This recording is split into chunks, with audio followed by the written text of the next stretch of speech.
Mateus capítulo 10, versículos do 34 a 39. Diz assim a palavra do Senhor. Mateus 10, do 34 ao 39. Não penseis que vim para trazer paz à terra. Não vim para trazer paz, mas espada. Pois vim causar divisão entre homem e seu pai, entre a filha e sua mãe, entre a nora e a sua sogra. Assim os inimigos dos homens serão os da sua própria casa. Quem ama seu pai ou sua mãe mais do que a mim, não é digno de mim. Quem ama seu filho ou sua filha mais do que a mim, não é digno de mim. E quem não toma a sua cruz e vem após mim, não é digno de mim. Quem acha a sua vida, perdê-la-á. Quem todavia perde a vida por minha causa, achá-la-á. Até aqui que Deus nos abençoe. Oremos. Amado Deus e Pai, Deus, toma os nossos corações em tuas mãos. Ó Deus, toma os nossos corações. Estamos aqui, ó Deus, e ansiamos em ouvir a Tua voz. Mas talvez aqui essa noite também, Senhor, tenhamos pessoas que estão dispersas, pessoas que estão cansadas, desinteressadas. Ó Deus, que o Senhor trabalhe em seus corações, da mesma forma, Pai, que o Senhor há de trabalhar em meu coração e minha vida. Trabalha mostrando a Tua graça, o Teu poder, transformando o que precisa ser transformado, lapidando, ó Deus, e mortificando, Pai, o nosso velho homem a cada dia. Te agradeço pela Tua palavra, te agradeço pela vida de cada um dos Teus filhos que o Senhor trouxe até aqui. E te pedimos, Pai, fala conosco, queremos ouvir a Tua voz. Essa é a nossa oração em nome de Jesus. Amém. Queridos irmãos, nós temos enfrentado hoje uma realidade que muito me preocupa. Deixe-me fazer uma consulta rápida aos irmãos. Quantos aqui têm parentes que se dizem crentes? Levante a mão. Parentes que se dizem crentes. Ok. Quantos aqui têm pessoas no trabalho que se dizem crentes? Levante a mão. Vou levantar a mão. Certo. Quantos aqui tem pessoas no seu colégio, na sua faculdade, no local onde você estuda, que se dizem crentes? Ok. Quantos aqui conhecem alguma pessoa fora aqui da igreja que se diz crente? Certo. Agora vocês conhecem alguém que se diz crente, mas que a vida dela não condiz com aquilo que ela professa? Levante a mão. Ok. Que pena que a gente não tem uma filmadora para o lado de lá, para a gente ver essa pesquisa. O que nós vemos e constatamos de maneira muito clara é que o crescimento desse evangelicalismo brasileiro está assim tomando proporções tremendas, enormes. E a igreja evangélica no Brasil está crescendo, crescendo, crescendo. Mas, irmãos, se as pessoas soubessem realmente o que é seguir a Cristo, eu tenho convicção plena de que esse número de aderência ao Evangelho aqui no Brasil cairia e muito. Por quê? Porque as pessoas estão abraçando a Cristo. Por quê? Porque Cristo pode me dar isso, porque Cristo pode fazer aquilo, porque Cristo pode me livrar das minhas mazelas, das minhas dores, porque ser crente hoje em dia não é algo como no passado, é até bom, popular, você tem muitos amigos, é um meio social muito importante. Então tem pessoas que estão abraçando isso, mas não têm ideia do que isso significa. não tem ideia do que realmente significa ser um crente, não tem ideia do que realmente significa ser um discípulo de Cristo, não tem nenhuma ideia do que é que Cristo exige dos seus discípulos. Pastor, Cristo exige dos seus discípulos que ele frequente a igreja. É um religioso muito bonito. Cristo exige dos seus discípulos que eles amem o próximo. É verdade.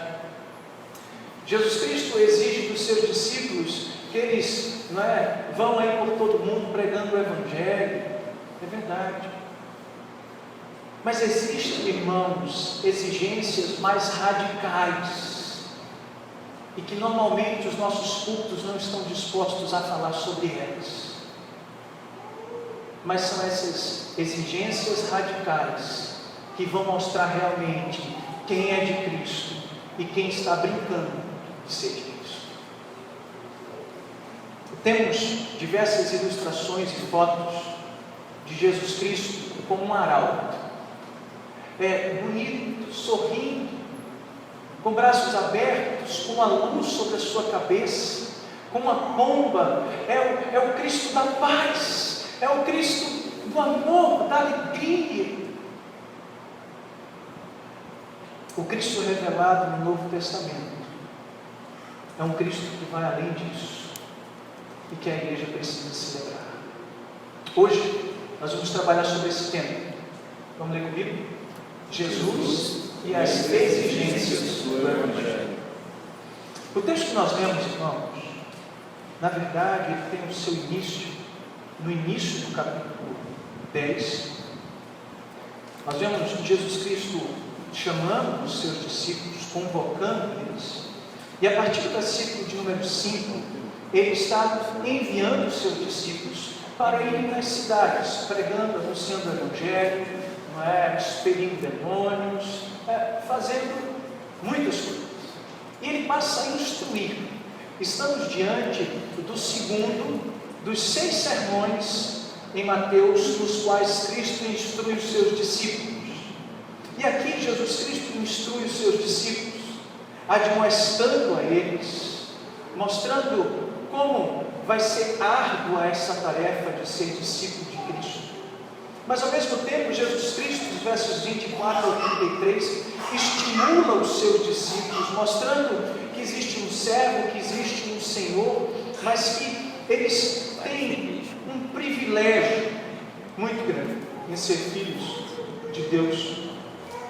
Mas então, nos versículos 34 ao 39, irmãos, Jesus Cristo passa de maneira muito clara a falar sobre as dificuldades que eles vão enfrentar por serem crentes, por serem discípulos, por serem seguidores de Cristo. E aqui nós temos algumas demandas do Evangelho, algumas exigências. Eu quero seguir a Cristo. Você quer também? Sim, pastor, eu também quero. Mas pare, pense no custo disso. Pense que isso não vai ser tão fácil como você imagina. E Cristo então relata as dificuldades que os seus seguidores terão. Diante disso, nós vamos tirar 3 lições. A primeira delas, versículo de número 34. Nós vamos ver que uma das exigências de Cristo para os seus discípulos é disposição para você sofrer. Você está disposto a sofrer? Eu quero ter Cristo no meu coração, mas eu não quero sofrer, pastor. Eu quero ter Cristo na minha vida, mas eu não quero sofrer. Eu não sei o que o senhor vai pregar agora, pastor, mas eu conheço pastores que dizem que se você aceitar a Cristo, o sofrimento não vai mais lhe afligir. E se afligir, é coisa do inimigo, não é de Deus. Olhe como nós temos perdido o verdadeiro evangelho. Leamos o versículo 34 todos juntos, que diz, vamos lá? Não penseis que vim trazer paz à terra. Não vim trazer paz, mas espada. Irmãos, esse não penseis é o que os estudiosos chamam é uma expressão chamada machal. É um dito contraditório. Ou seja, Jesus Cristo vai falar algo que vai contrariar a sua grande maioria.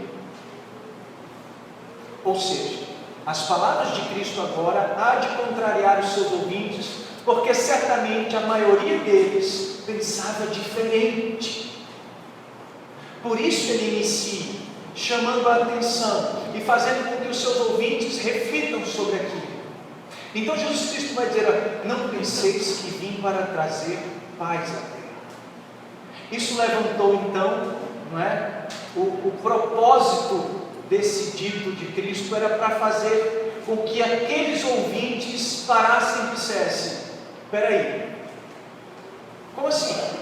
Você é o príncipe da paz. Isaías disse que você é o príncipe da paz. Você fala de paz, você fala de amor, e você agora vem dizer que não veio trazer paz? O que Jesus Cristo quis dizer com isso?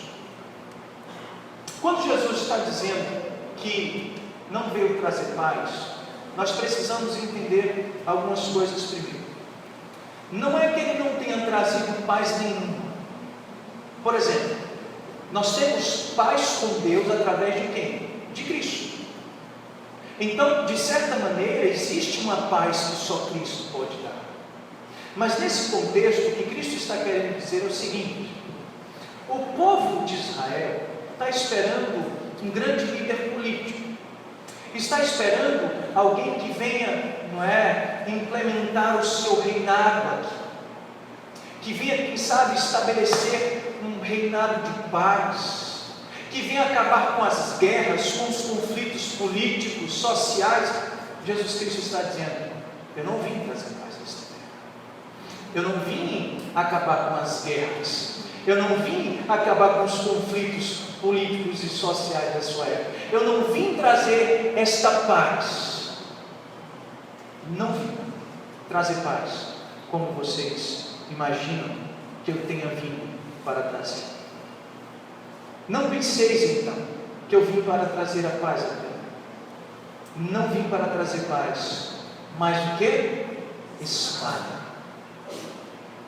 Já entendemos que Jesus Cristo, e somente através dele, temos paz com Deus. Mas a paz que ele está falando aqui é uma paz que o mundo queria, mas neste momento ele não veio para findar com esses conflitos, e por isso ele diz: não vim trazer paz, vim trazer espada.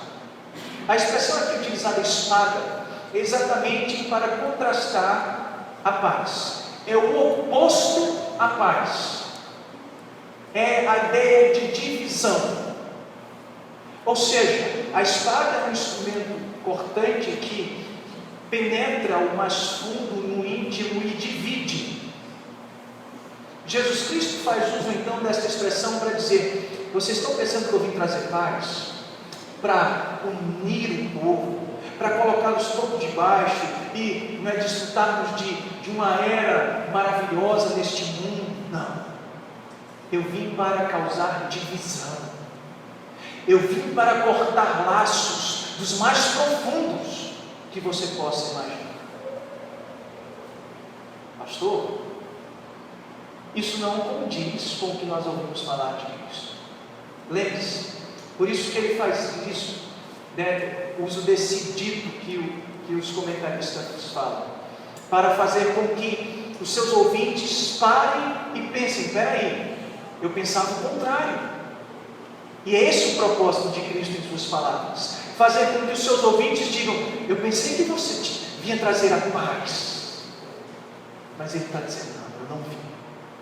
Ele contrariou os seus ouvintes e fez com que eles pensassem: eu vim trazer a espada, eu vim causar divisão. Por isso então, no versículo de número 35, ele vai falar sobre algo muito importante. Mas antes, esclarecendo sobre essa espada, eu quero que nós leamos o que o reverendo Nicodemos fala, quando ele diz o seguinte: a espada que Cristo veio trazer não é para que seus seguidores firam o mundo, mas a espada pela qual os seus seguidores serão feridos.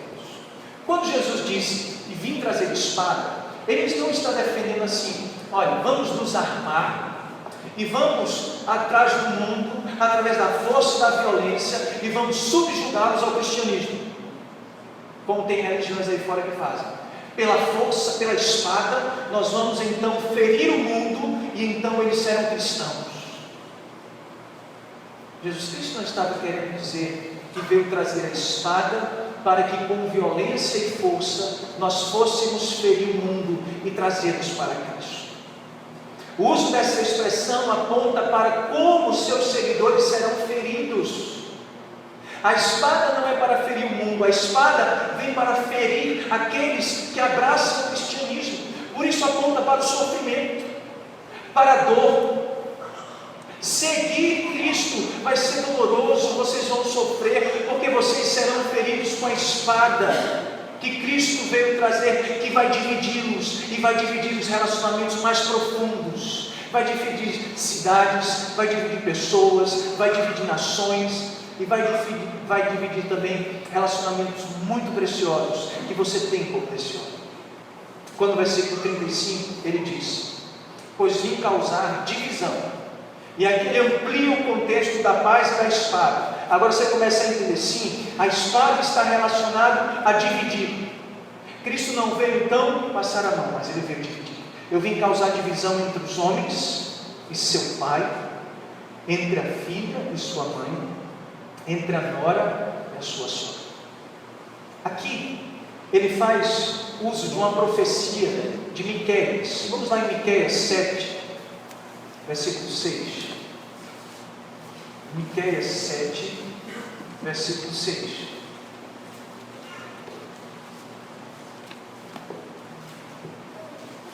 Porque o filho despreza o pai, a filha se levanta contra a mãe, a nora contra a sogra, os inimigos dos homens são o quê? Os da própria casa. No passado, isso já acontecera de certa maneira,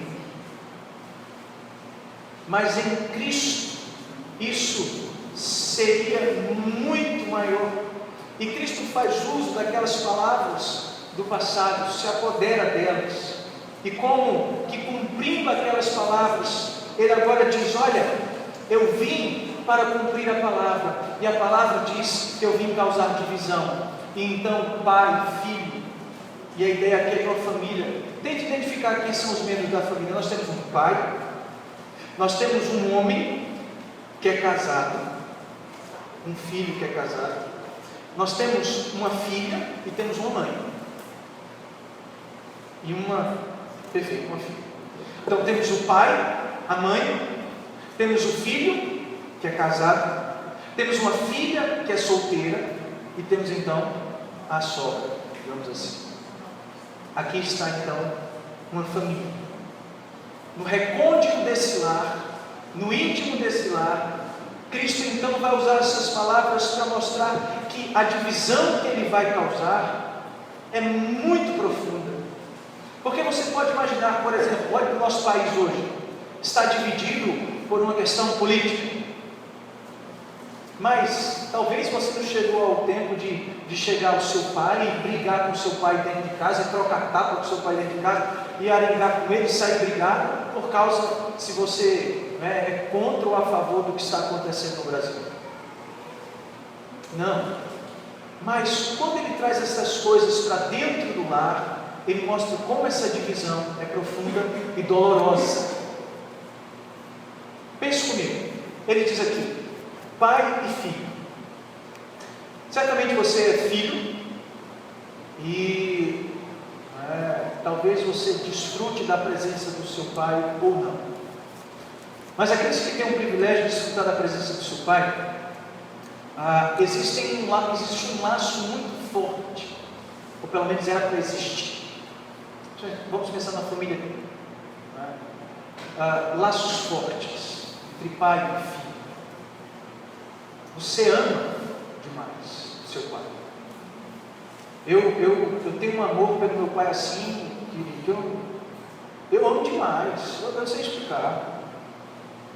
Mas ele fala também de outros relacionamentos. Olha, filha e mãe. Tem um relacionamento bonito, o relacionamento da filha com a mãe. Caminham juntas, fazem as coisas juntas, são confidentes uma das outras, falam das suas necessidades, das suas alegrias, das suas dores. É um relacionamento muito precioso. O terceiro relacionamento, talvez para você ele não seja tão precioso, que é da nora com a sogra. Mas deixe eu dizer para você que tem muitos relacionamentos de nora e sogra que são preciosos. Preciosos. E Jesus Cristo está dizendo: olha, talvez que os relacionamentos que vocês tenham por mais preciosos, entendam, se vocês estão comigo, a divisão irá existir. Estamos aqui, meus irmãos, caminhando dentro de uma linha, onde o versículo de número 36 vai esclarecer para a gente, dizendo: olha, assim os inimigos dos homens serão o quê? Da sua própria casa. O que ele tem em mente é o seguinte: aqueles que abraçam a fé em Cristo, o filho abraçou a Cristo, mas o pai e a mãe têm um ódio por Cristo maior do que o amor que ele tem pelo seu filho. Você quer uma prova disso? Se você tiver a oportunidade depois de ler o livro sobre os mártires, você vai ver relatos da época do Império Romano, de muitos pais entregando seus filhos para serem mortos, de mães, de esposas entregando seus maridos. Por quê? Porque eles abraçaram a Cristo, mas o meu ódio por Cristo é maior do que o amor que eu possa ter por você, meu filho. Por isso, você vai ser morto, mas abraçando a Cristo, você não fica nessa casa. Isso aconteceu muito e ainda acontece hoje. Se você for no mundo islâmico, aqueles que são crentes, eles precisam se reunir escondidos. E quando os pais sabem que eles são crentes, muitos são apedrejados, são presos, são denunciados, porque é uma desonra para a família ter alguém que segue a Cristo. É isso que Jesus Cristo está dizendo. Vocês estão pensando que seguir a Cristo vai ser fácil? Vai não. Vocês têm que estar dispostos a sofrer, abrir mão de relacionamentos preciosos em prol de um relacionamento maior, a saber, de Cristo para com você. Por isso, Jesus Cristo deixa de maneira muito clara: seguir a Ele não vai ser algo fácil, porque Ele veio trazer espada, Ele veio trazer divisão, e os inimigos serão das nossas próprias casas. Eu tenho visto, irmãos, tempos como os de hoje, pessoas que despertam para algumas realidades do Evangelho e não conseguem mais caminhar junto do seu pai, da sua mãe, da sua família. É interessante. Eu tive recentemente a oportunidade de conversar com um jovem e eu dizia para ele assim: olha, eu me preocupo muito com a família, eu zelo muito pela família, mas uma coisa que eu tenho convicção é de que Cristo está acima desses relacionamentos, e a sua submissão a Cristo é acima de qualquer outra. Por isso, irmãos, nem sempre a gente vai conseguir caminhar lado a lado com o nosso pai, com a nossa mãe, com os nossos irmãos, porque Cristo, ao contrário do que muitos pensam, veio para trazer divisão, veio para trazer espada. O crente precisa estar disposto a sofrer. Segunda lição: o que Cristo exige dos seus discípulos é um amor supremo, é um amor que está acima de todas as coisas. E olha o que diz o versículo de número 37, vamos ver? Quem ama seu pai ou sua mãe mais que a mim não é digno de mim. Quem ama seu filho ou sua filha mais que a mim não é digno de mim. E quem não toma a sua cruz e vem após mim não é digno de mim. Jesus Cristo agora, de maneira mais clara, após falar da divisão que Ele veio trazer, Ele diz de maneira muito clara: você ama o seu pai? Sim. Você ama a sua mãe? Sim. Você ama o seu filho? Sim. Mas quem ama pai, mãe, filho mais do que a mim, não é o quê? Não é digno de mim. Quando Jesus disse não é digno, Ele não está querendo dizer que quem ama a Ele mais do que todas as coisas se torna digno de tamanha salvação, digno de ir para o reino dos céus, digno. Não é nada relacionado ao mérito. A questão aqui não está relacionada ao mérito, a uma vida eterna, mas muito pelo contrário. Vamos ver o que um teólogo holandês nos ensina. Quando ele comenta esse texto, ele diz o seguinte: pertencer a Cristo é um privilégio tão inestimável que nenhuma outra relação pode o quê? Substituir. Os que rejeitam essa suprema lealdade a Jesus não são dignos dele, ou seja, não merecem pertencer e ser honrados por ele. Cristo deve ser amado sobre tais coisas. E eu acho interessante porque aqui ele fala de pai, de mãe, de filho. Pare para pensar no amor que você tem pelo seu filho, meu Deus. No amor que você tem pela sua mãe, pelo seu pai, meu Deus. E o interessante é que tem pessoas que vivem em prol desses relacionamentos, que vivem e fazem de tudo em prol dos seus filhos, em prol dos seus maridos, em prol dos seus pais. Estão lembrados daquele que disse: mestre, deixa eu te seguir, mas primeiro deixa eu enterrar os meus pais, ou seja, deixa eu primeiro que os meus pais morram, que eu sepulte eles, e depois eu te sigo. Jesus Cristo disse o quê? Deixem os mortos sepultar os seus mortos. Vocês não podem me seguir se não me têm como, não é, algo supremo na vida de vocês. Então essa exigência é muito grande. Primeiro você tem que estar disposto a sofrer, depois você tem que amar a Ele sobre seu pai, sua mãe, seus irmãos e qualquer outra coisa. Senão nós não somos dignos de nos ter por filhos. Irmãos, olhem que texto precioso, porque eu peço para vocês refletirem lá. Vamos abrir Mateus 12, 46, por uma página aí, a partir de 46. Eu vou mostrar uma realidade para vocês que talvez vocês tenham esquecido. 12, a partir do 46, Mateus. Falava ainda Jesus ao seu povo, e eis que a sua mãe e seus irmãos estavam do lado de fora, procurando falar. E alguém lhe disse, olha o que ele disse: tua mãe e teus irmãos estão lá fora, a quem querem falar-te. Porém ele respondeu ao que lhe trouxeram o aviso: quem é minha mãe e quem são os meus irmãos? E estendendo a mão para os discípulos disse: eis minha mãe, eis meus irmãos.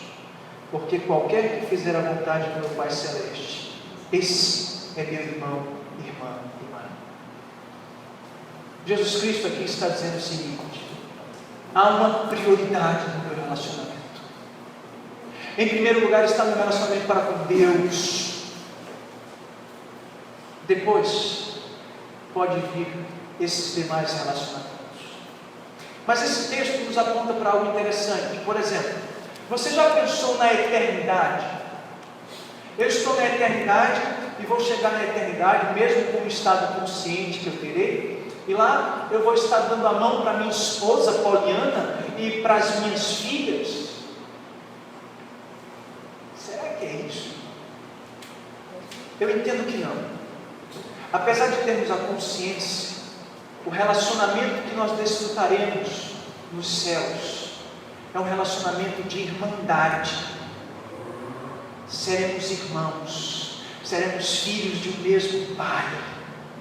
Ou seja, esse relacionamento que você tem tão precioso com o seu filho, tão precioso com o seu marido, tão precioso com a sua esposa, com seus pais, esses relacionamentos não adentrarão na eternidade, porque lá seremos filhos do mesmo Pai e viveremos como irmãos para todo sempre.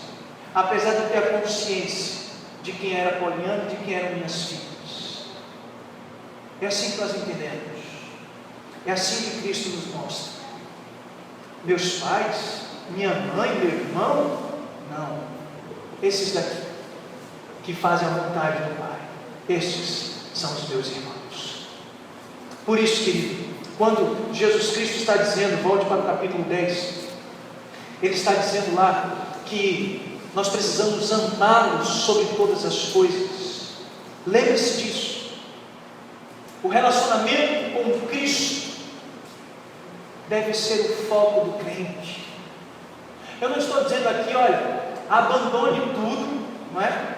Abandone sua esposa, abandone seus filhos, vá viver trancada aí na igreja, vá passar a vida. Não. Você tem as suas responsabilidades como crente, você tem suas responsabilidades como pai, como filho, como irmão, sim. Não negligencie isso. O que Jesus Cristo está dizendo é: onde é que eu estou? Eu estou acima destas coisas ou eu estou abaixo destas coisas? Se eu estou abaixo destas coisas, vocês não são dignos de mim. E como se a situação ficasse ainda pior para os seus ouvintes, Jesus Cristo ainda vai dizer no versículo de número 38, vamos lá, moça. Ele diz: e quem não toma o que? A sua cruz e vem após mim, também não é digno. Tomar a cruz, irmãos, para alguns estudiosos, aponta para você tomar para si a vergonha, a dor, o sofrimento. Pode até ser, mas eu entendo que é algo a mais, porque a cruz é um instrumento de morte. Entendemos então que tomar a cruz está ilustrando, apontando para a mortificação do homem dia após dia, do seu eu, das suas vontades, dos seus desejos, dos seus sonhos. É dia após dia você chegar diante de Deus e se humilhar, como nós acabamos de cantar, e dizer: Deus, mais um dia, e mais um dia eu me humilho, eu me submeto debaixo da tua vontade, eu morro para as minhas vontades e para os meus desejos, eu morro para o meu eu, e o meu maior anseio e prazer então é te amar sobre todas as coisas.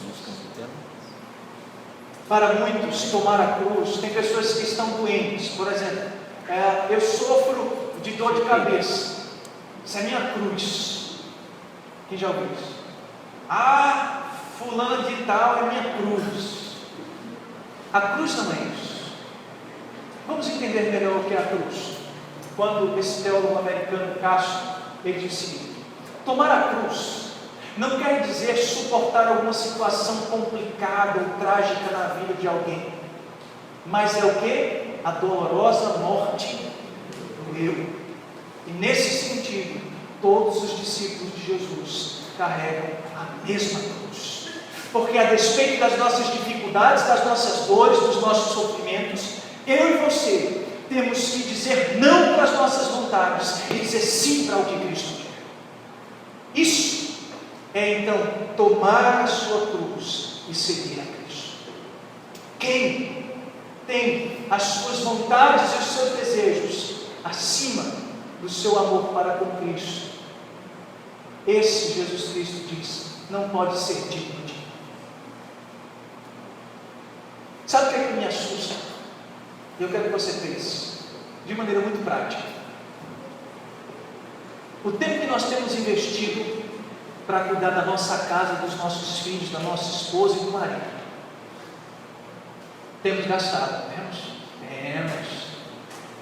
E nos preocupamos, e investimos tempo, e cuidamos, e agitamos, e amamos. É verdade.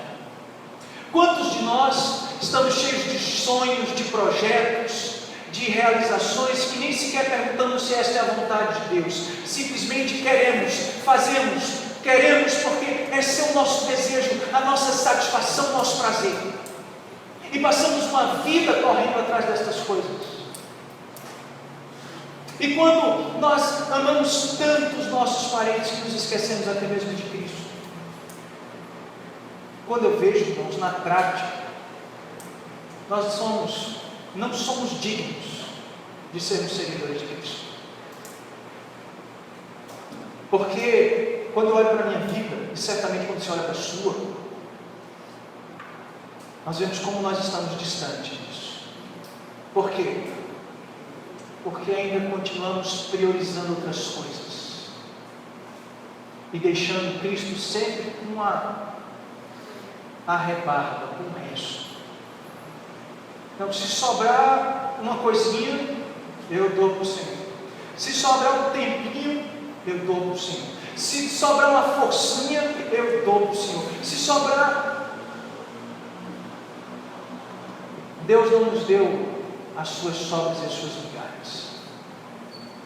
Deus enviou o seu único filho. Você que é pai, você pode mencionar um pouco disso. Seu único filho para morrer por pecadores. Deus deu o seu melhor.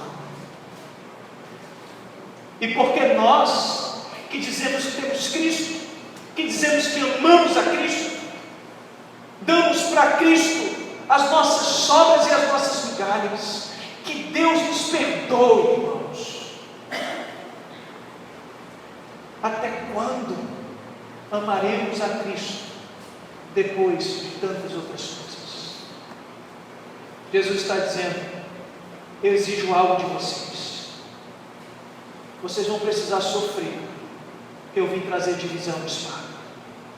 E eu preciso lembrar vocês: vocês devem me amar sobre todas as coisas, senão vocês não são dignos.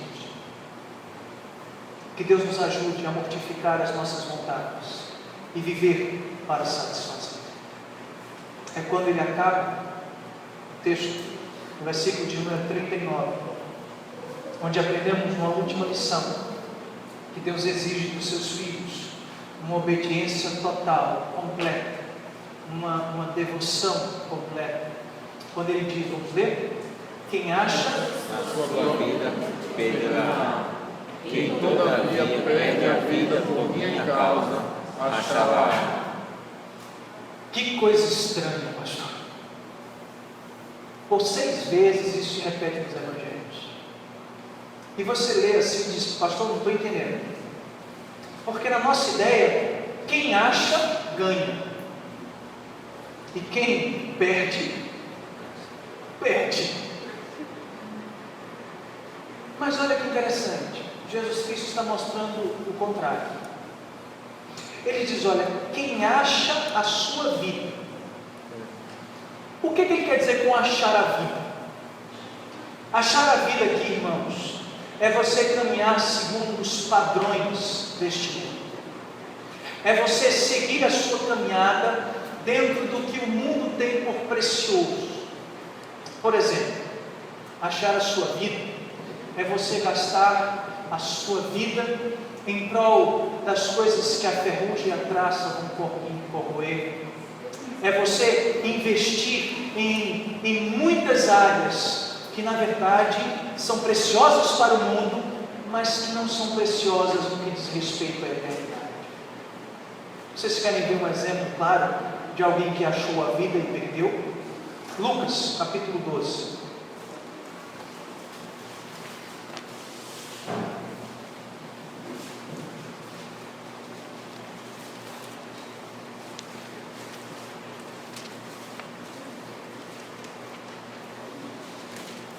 Lucas capítulo 12, a partir do versículo de número 16.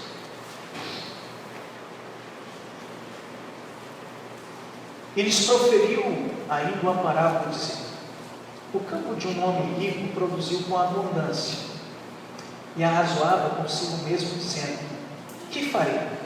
Pois não tenho onde recolher os meus frutos.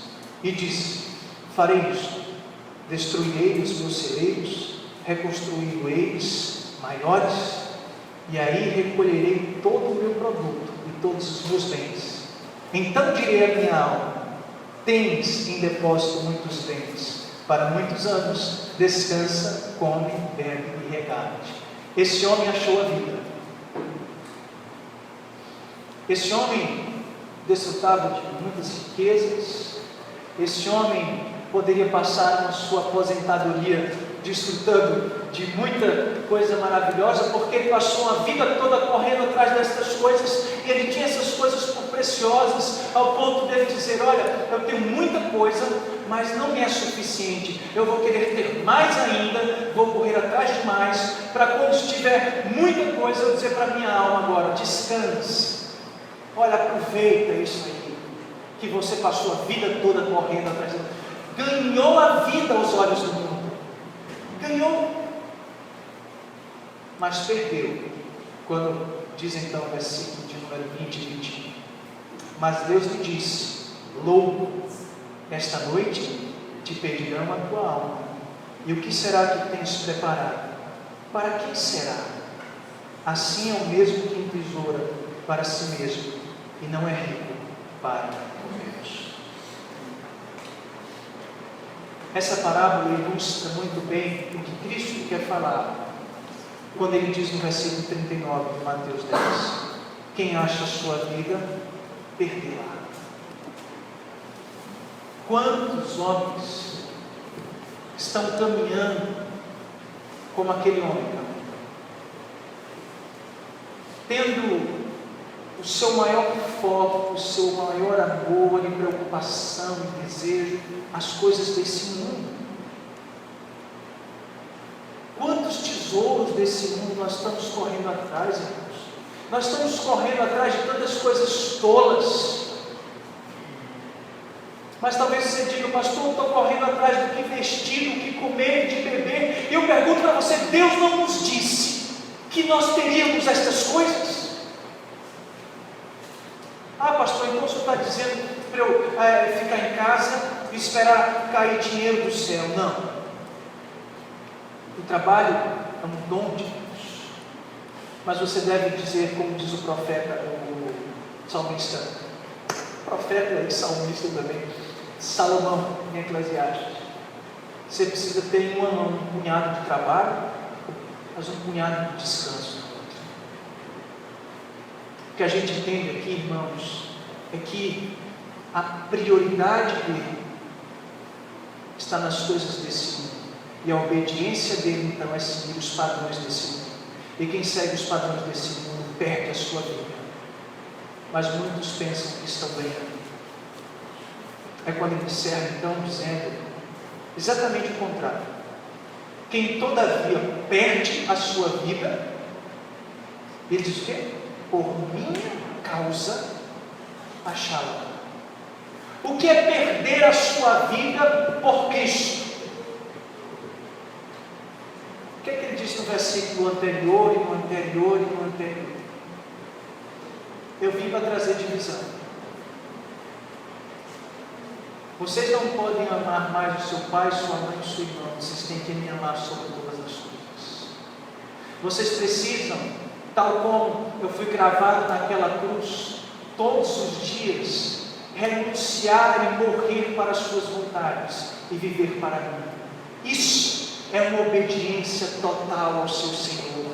Isso é perder a sua vida, mas achá-la em Cristo. Quando ele diz perder a sua vida por minha causa, é dizer não para o que o mundo quer, não para os padrões do mundo, não para os tesouros do mundo, não para as coisas desse reino, mas fazer a vontade de Cristo, a sua vontade, entesourar tesouros para a eternidade, para os céus. Quem faz dessa forma? Para o mundo pode estar perdendo a sua vida, mas digo para vocês ouvirem, ele está ganhando, ele está achando. Ele então deixa de ser um indigno, mas se porta como um verdadeiro crente, como alguém que realmente foi lavado e remido pelo sangue de Cristo. É isso que Deus ensina. Jesus nos chama a obedecer a sua vontade, fazer a sua vontade. Quantas vezes nós caminhamos fazendo a nossa vontade, a nossa vontade, a nossa vontade, e fazemos projetos, estabelecemos sonhos, e dizemos: Deus, não está dando certo, Deus está dando errado. Mas espera aí, no início de tudo, você procurou saber qual era a vontade de Deus? Você procurou saber qual era o melhor de Deus para a sua vida? Você seguiu aquilo que Deus lhe orientou ou você fez as coisas do teu coração? Querido irmão, um crente verdadeiro é um crente que caminha para a eternidade, olhando para o mundo e dizendo: eu vou perder estas coisas, mas eu vou caminhar rumo à eternidade. Eu não estou querendo dizer com isso que você não pode ter um bom emprego, de jeito nenhum, mas eu vou dar um exemplo claro para isso. Pastor Cláudio, o senhor gostaria de ganhar mais dinheiro? Sim. Isso é pecado? Não. Mas pergunta para mim: Pastor Cláudio, para que o senhor queria ganhar mais dinheiro? E a minha resposta provavelmente seria: para abençoar mais vidas. Irmãos, não é errado querermos certas coisas. A questão é: isso é para a minha glória ou isso é para a glória de Deus? Isso é para a minha glória ou é para a glória de Deus? Por isso, irmão, Jesus Cristo nos ensina que precisamos perder a nossa vida por causa dele, e assim seremos achados por ele. Eu queria concluir esta mensagem esta noite. Mesmo em meio às muitas dificuldades, aprove a Deus ouvirmos esta mensagem esta noite. Eu quero encerrar dizendo algo para vocês. Nós conhecemos muitos crentes, muitos cristãos, muitos que se dizem evangélicos por aí abaixo, mas que não têm consciência do que Cristo exige dos seus discípulos. Querido irmão, eu entendo que é chegado um tempo onde nós precisamos nos posicionar, onde os pastores devem deixar de ser pragmáticos e deixar de fazer aquilo que as ovelhas gostam, para fazer aquilo que o Senhor quer que ele faça. Eu acho que chega um tempo de eu e você, como crente, nos posicionarmos e dizermos assim: espera aí, esse nosso Brasil está cheio de evangélicos e de pessoas que se dizem crentes, mas a grande maioria não se porta como Cristo quer que ele se porte. Querido irmão, chegou um tempo de darmos um basta e dizer: espera aí, eu sou ou não sou lavado pelo sangue de Cristo? Talvez você se pergunte: com que autoridade Cristo olha para os seus discípulos e diz: olha, vocês devem amar mais a mim do que ao seu pai, sua mãe e seus filhos? Com que autoridade ele chega para a gente e diz: olha, todos os dias mortifiquem a sua vontade e façam a minha? Com que autoridade ele chega para a gente e diz: esqueçam as coisas desse mundo, os tesouros desse mundo, e busquem as coisas que eu vos mando e façam a minha vontade? Com que autoridade ele diz isso? Ele diz isso, meus irmãos, sendo ele Deus. Ele diz isso sendo alguém que abriu mão da sua glória, se fez carne, que foi moído, que foi transpassado, que foi cuspido e cravado na cruz como um maldito para nos salvar. E ele diz isso como aquele que detém autoridade para comprar os pecadores com o seu precioso sangue. Ele diz isso como aquele que detém autoridade para fazer com que o homem se achegue ao Pai. Ele diz isso como aquele que consumou a obra da redenção. Ele diz isso como aquele que está sentado no mais alto e sublime trono e é Rei dos reis, Senhor dos senhores, o princípio e o fim, o alfa e o ômega. Ele diz essas palavras com a autoridade de alguém que é soberano, Rei e Senhor. Se hoje você, ao ouvir esta voz, querido, não parar como os ouvintes pararam e disseram: eita Cristo, eu pensei que era diferente. Eu tinha certeza, Cristo, que o que o Senhor queria para a minha vida não era isso. Mas essa noite Ele diz: não penseis. Eu vim para contrariar o que vocês achavam que era certo. O que Jesus está falando para os nossos corações esta noite é: mortifique o seu velho homem, renuncie a sua vontade, tome a sua cruz e siga. Me ame sobre todas as coisas. Isso é ganhar a sua vida. Mas pastor, o mundo me acha um tolo, o mundo me acha um louco, o mundo me acha uma pessoa que está desperdiçando os prazeres desta vida. Deixa o mundo pensar que está ganhando, quando na verdade está perdendo.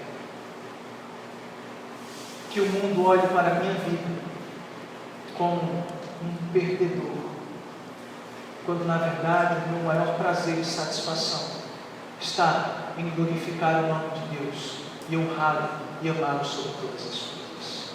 Que Deus fale ao teu coração. Se Cristo exige isso dos seus discípulos, é porque Ele tem autoridade. Aquele que disse que vai ser fácil é um mentiroso, mas ao mesmo tempo tem a certeza de que Ele nos capacita e não nos abandona. Por isso, a chegada nos é certa e garantida, porque Ele está conosco. Basta. Chegou o tempo de nos postarmos como crentes verdadeiros. Ah, pastor, mas eu conheço um crente que vive assim. Deixe ele. Vamos deixar de nos comparar com os outros e vamos nos espelhar em Cristo. Certamente é isso que Ele quer para as nossas vidas. Que o Senhor aplique esta palavra aos nossos corações. Vamos nos colocar em pé. Vamos estar orando.